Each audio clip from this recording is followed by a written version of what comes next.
একটি কবিতা পাঠ করছি। কবিতার নাম কবিতা তুমি কার। লিখেছেন কবি ভাস্কর মাঝি। কবিতা তুমি কি কেবল কবির প্রেমিক প্রেমিকা, নাকি ভালোবাসা? তুমি কি কেবল অপ্রাপ্তির সমাধি, না বিচ্ছেদের অপমৃত্যু? মেরুদণ্ডহীন সমাজের শক্ত চোয়ালের গল্প শোনাতে দেখি না তো তোমাকে। দেখি না অন্ধ গলির নোংরা বস্তিতে হেঁটে যেতে। তোমাকে দেখি না নির্যাতিতার যন্ত্রণার শরিক হতে।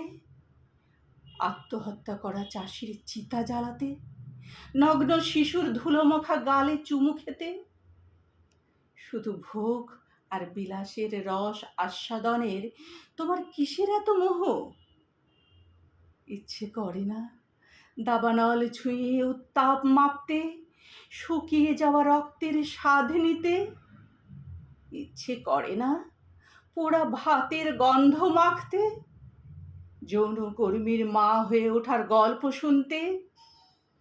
ইচ্ছে করে না সমকামীদের হিজড়া হয়ে ওঠার নামতা পড়তে? ইচ্ছে করে না ভাঙনের মাটি আঁকড়ে ধরতে? কতদিন হয়ে গেল তোমার নামে জয়ধ্বনি শুনি না বাতাসে।